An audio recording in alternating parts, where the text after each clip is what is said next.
5-6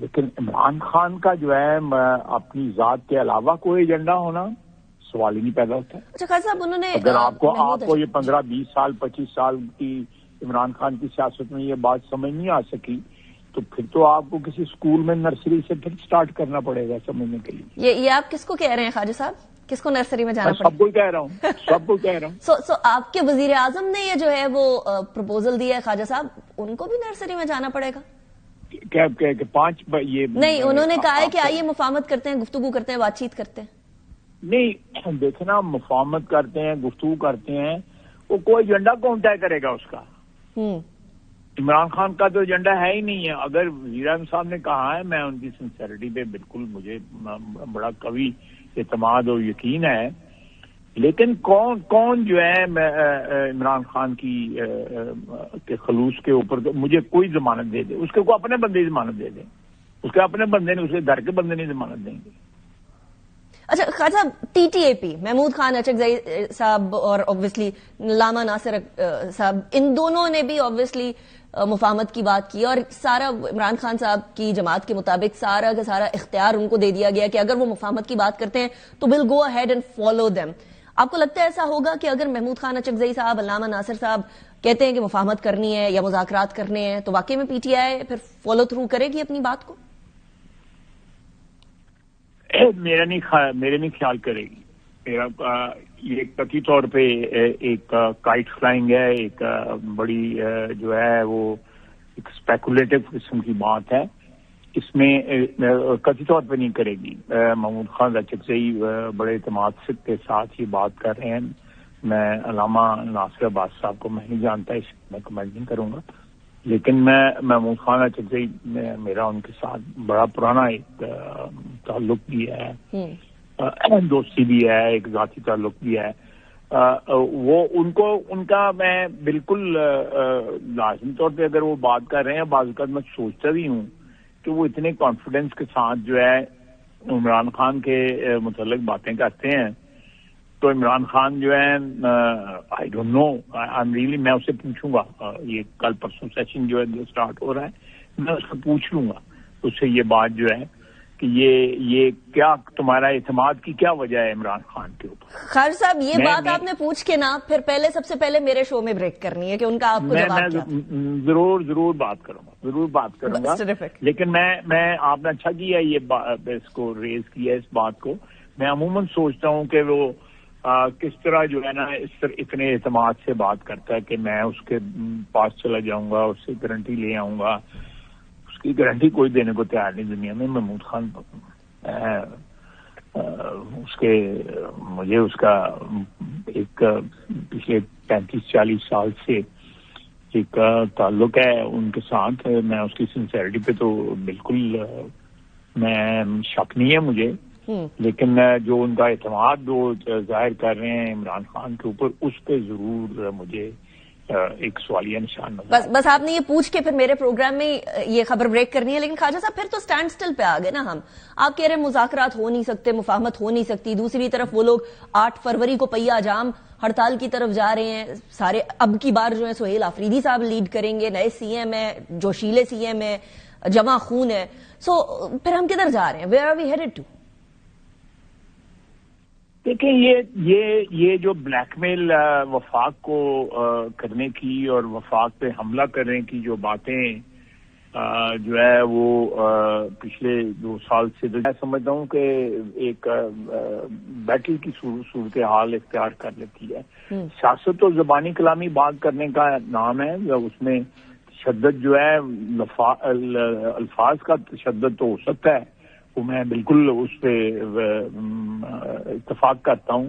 لیکن جب آپ فوج پہ حملہ آور ہو جائیں، آپ دارالحکومت پہ حملہ آور ہو جائیں، آپ جو بلڈنگز ہیں پرائم منسٹر ہاؤس اور پارلیمنٹ کی بلڈنگ پہ قبضہ کریں، آپ لوگوں کو ماریں، جان سے ماریں، تو یہ میری جو شک کی وجہ ہے بنیادی طور کے اوپر آپ نے ان کی کال کی بات کی ہے، میں ان کے فیل کی بات کرتا ہوں. اس لیے جو جن لوگوں نے، میرے بھائیوں نے، میرے لیڈرشپ نے یا میرے کسی کولیگ نے کیا ہے کہ 5 بڑے بیٹھیں گے، میں ان کی مجھے کس طرح یا تو میرے دماغ میں سے یہ چیز ڈیلیٹ کروا دینا کہ میں نے جو وٹنس کیا ہے پچھلے 5-6 سال میں. خان صاحب پھر تو ایک طرح سے مذاکرات پہ نہ کرنے والی بات ہوئی ہے نا. پھر لوگ آرگیو کر سکتے ہیں کہ دشمن کے ساتھ جب جنگ ہو جاتی ہے، ہندوستان کے ساتھ جب جنگ ہوئی تو اس کے بعد ہم میز پر آئے بیٹھے، ہم نے گفتگو کی، ناٹ دس ٹائم بٹ ماضی کے اندر ایسا ہوتا رہا. سو لوگ کہیں گے جب دشمن کے ساتھ آپ میز پہ آ سکتے ہیں تو پھر اپنی سیاسی جماعتوں کے ساتھ گفتگو یا ڈائلاگ یا مذاکرات کی بات کو رد کیوں کیا جائے؟ کوئی آرگومنٹ یہ دے سکتا ہے کوئی، لیکن دشمنوں کے ساتھ بات چیت ضرور ہوتی ہے، لیکن آپ ملک کے اندر کے ایک سٹرکچر کی بات کر رہے ہیں، ملک کے مستقبل کی بات کر رہے ہیں.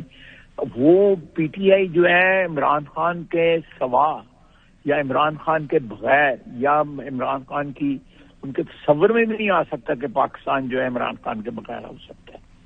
تو اس صورتحال میں کوئی سٹارٹنگ پوائنٹ ہی نہیں نظر آتا مجھے مذاکرات کا یا کوئی اور جو ہے.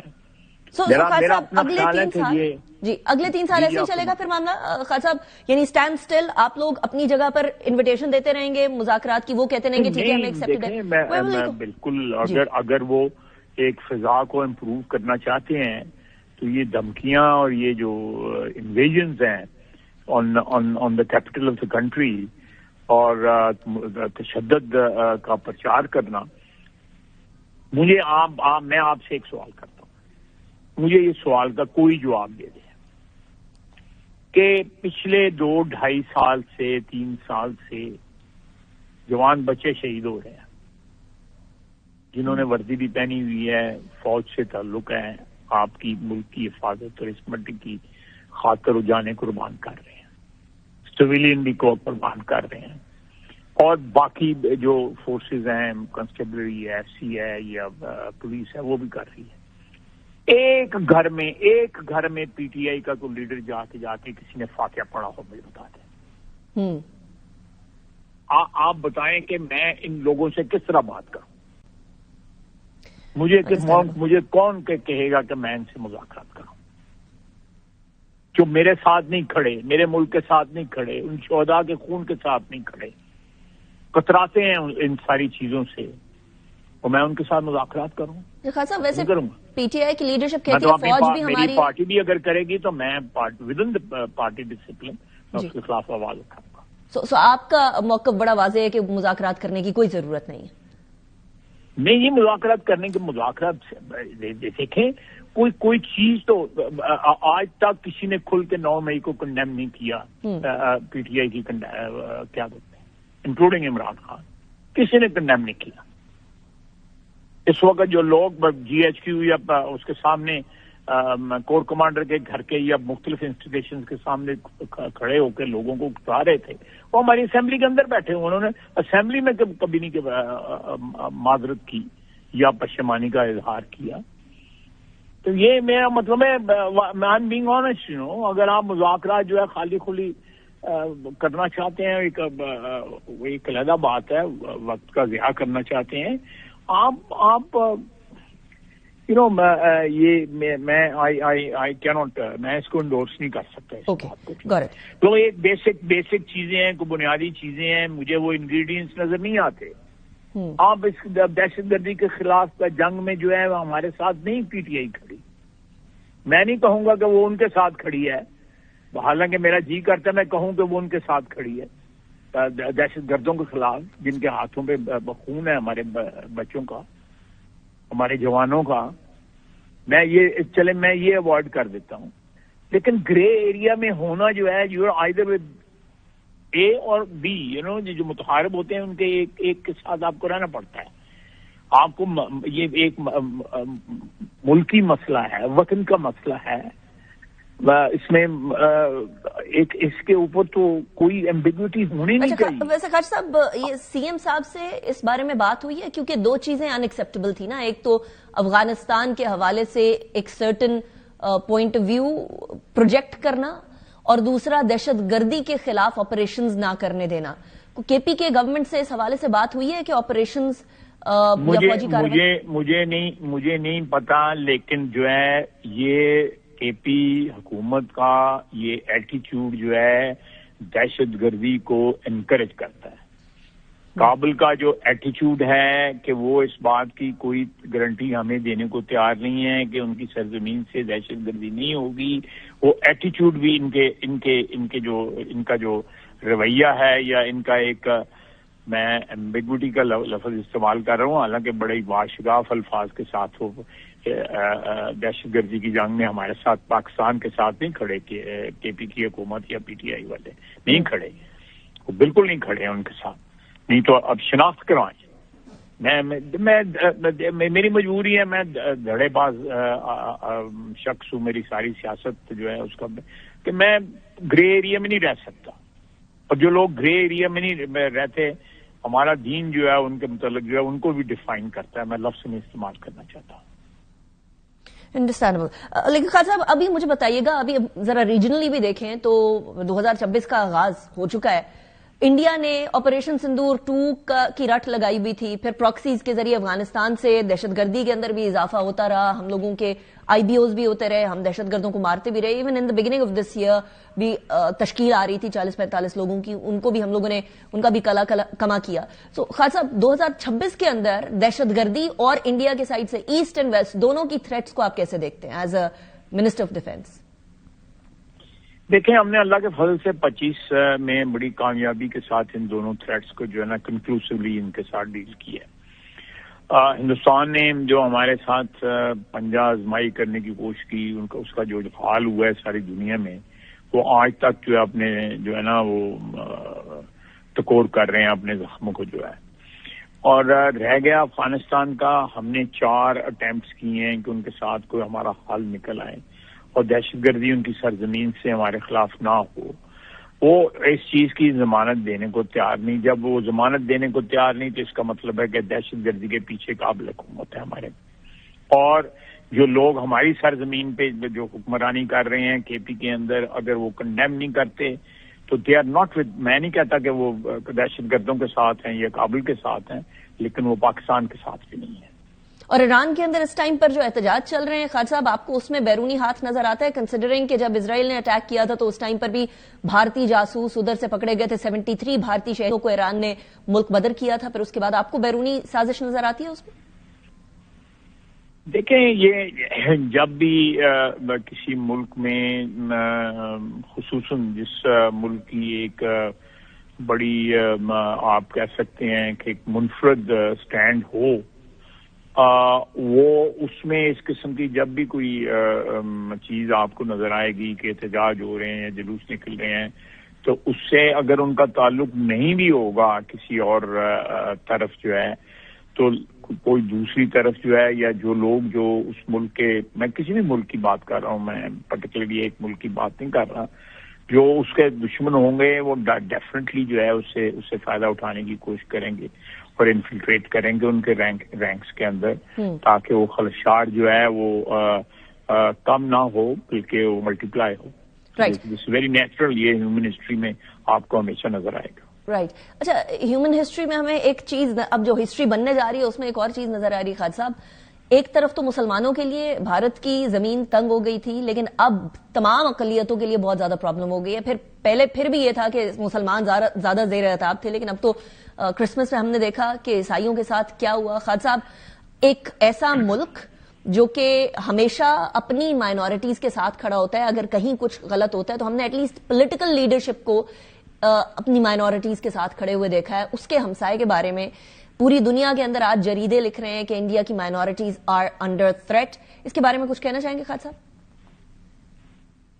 دیکھیں, میں انڈیا کا جو خیر کبھی بھی جو ہے وہ مسلمانوں کے ساتھ جو ہے کشت خون جو ہے وہ ہمیشہ جاری رہا پچھلے 78 سال میں. اس میں کوئی شک نہیں ہے, تاریخ اس کی گواہی دے گی.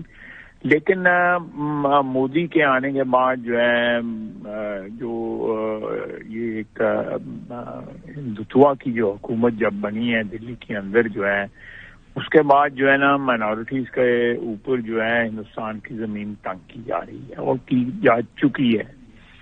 اور میرا اپنا خیال ہے کہ جب ایک اس قسم کی ذہنیت جو ہے پل رہی ہو کسی قوم کی جو اذہان ہے لیڈرشپ کے اس میں، تو وہ it's beginning of an end. وہ اتنا بڑا ملک جو ہے جس میں میرا خیال ہے سینکڑوں کے حساب سے زبانیں بولی جا رہی ہیں، کئی قومیں وہاں پہ آباد ہیں، کئی مذاہب کے لوگ وہاں پہ آباد ہیں، ان کو ایک اس میں لڑی میں پروئے رکھنے کے لیے جو ہے کئی چیزیں اختیار کرنی پڑتی ہیں حکمرانوں کو. جب اس قسم کی ویریڈ قسم کی آپ کی پاپولیشن ہو، تو جب آپ وہاں پہ پاپولیشن میں کے بڑے امپورٹنٹ جز جو ہیں، آپ دیکھیں یہ آپ سکھوں کو، مسلمانوں کو، کرسچنس کو جمع کریں تو یہ پرابلی جو ہے اگر ان کی 1.5 بلین کی آبادی ہے تو اس میں 40-50 کروڑ تو یہ ضرور بن جاتے ہیں. Right. اس میں اور بھی آپ کر لینا جو آبادیاں ایسٹ پہ ہیں، جو بنگلہ دیش کے ارد گرد جو ان کی ہندوستان کے حصے ہیں، تریپورہ ہے، ناگالینڈ ہے، پھر آپ سینٹرل انڈیا میں آ جائیں، چھتیس گڑھ میں آ جائیں، اس طرح آپ اور بہت سے آپ کو علاقے نظر آئیں گے. پنجاب ہے سارے کا سارا جہاں پہ خلفشار ہے. تو یہاں یہ سارے آپ دیکھیں گے تو میرا خیال ہے کہ it doesn't augur well for any country جس میں اس قسم کے حالات پیدا ہو گئے ہوں جو مودی نے ہندوستان میں اپنے لیے حالات پیدا کیے ہیں. ہمارے ساتھ تو خیر ان کی اودھی اور ازلی دشمنی ہے، اور اس میں تو نہ کوئی گلا ہے کوئی نکلی ہے. پھر اگر انہوں نے کوئی اس قسم کی حرکت کی یا انیشیٹو لیا ہمارے خلاف تو وہی ہوگا جو ہو چکا ہے آگے انشاءاللہ. لیکن Khalid sahib let's move on from our own region as well. Venezuela میں یو ایس نے اٹیک کیا، وینزویلن پریزیڈنٹ کو، ان کی اہلیہ کو اٹھا کر لے گئے. اب نیو یارک کے اندر ان کو ٹرائی کیا جائے گا. یہ کسی ملک کی سوورینٹی کے اوپر اٹیک ہے. پاکستان کا اس پہ کیا موقف ہے؟ دیکھیں میں تو اپنے ملک کا موقف جو ہے وہ میرا ذاتی ضرور موقف ہو سکتا ہے اس کے اوپر، لیکن I do not have the mandate to declare اور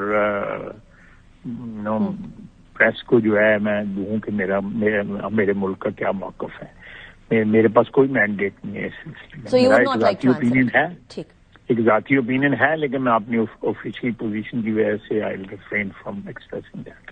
I understand. Thank you very much Khawaja صاحب for joining me in the program. It was a pleasure having you. ساتھ بریک کی طرف جاتے ہیں. بریک کے بعد واپس آئیں گے اور شو کو کنٹینیو کریں گے.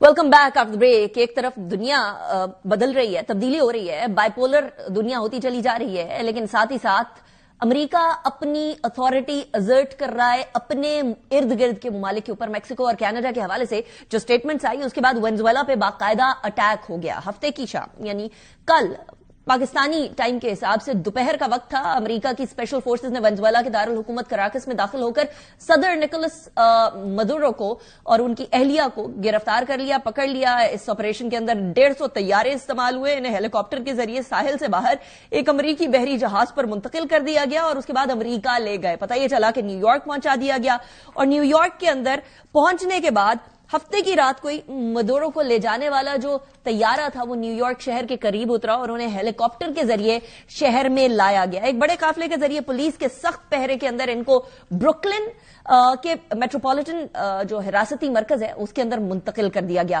اب نیو یارک سٹی کے میئر ہیں زہران ممدانی، بڑے کلیئر ہیں، ٹرمپ کی بہت ساری باتوں کی مخالفت کرتے ہیں. انہوں نے وینزویلا کے اندر یہ تمام صورتحال ہونے اور ساتھ ہی مڈورو کو گرفتار کرنے کے حوالے سے بڑا اختلاف کیا ہے، کلیئر اختلاف کیا ہے. سنیں ذرا.